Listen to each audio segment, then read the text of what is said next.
ଆଚ୍ଛା କହିଲ ଭାରତ ଜାତୀୟ ଖେଳ କ'ଣ? କ'ଣ? Very good. ଆଚ୍ଛା କହିଲ ଭାରତର ଜାତୀୟ ଜୀବିକା କ'ଣ? କୃଷି। ବୁଝିଗଲ? ଆଚ୍ଛା ଭାରତର ଜାତୀୟ ପୋଷାକ କ'ଣ? କ'ଣ ରେଶମା କହିଲ କ'ଣ? ଖଦଡ଼। ଭାରତର ଜାତୀୟ ଧ୍ୱନି ଜାତୀୟ ଧ୍ୱନି ଶୁଣୁ ତୁମେ କହିଲ କ'ଣ? ଶଙ୍ଖ ଧ୍ୱନି।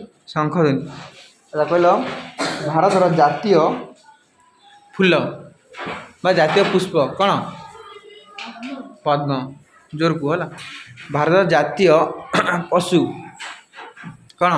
ଭାରତର ଜାତୀୟ ପଶୁ ହେଲା ବାଘ। ଭାରତର ଜାତୀୟ ପକ୍ଷୀ କ'ଣ? ଭାରତର ଜାତୀୟ ପକ୍ଷୀ ହେଉଛି ମୟୂର। Very good.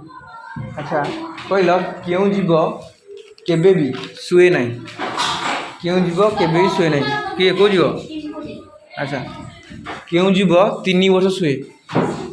କେଉଁ ଜୀବ 3 ବର୍ଷ ଶୁଏ? କେଉଁ ଜୀବ? ଗେଣ୍ଡା। ଗେଣ୍ଡା କ'ଣ 3 ବର୍ଷ ଶୁଏ? କେଉଁ ଜୀବ ପାଟିରେ ଚାଲେ? କେଉଁ ଜୀବ ପାଟିରେ ଚାଲେ? କେଉଁ ଜୀବ ପାଟିରେ ଚାଲେ?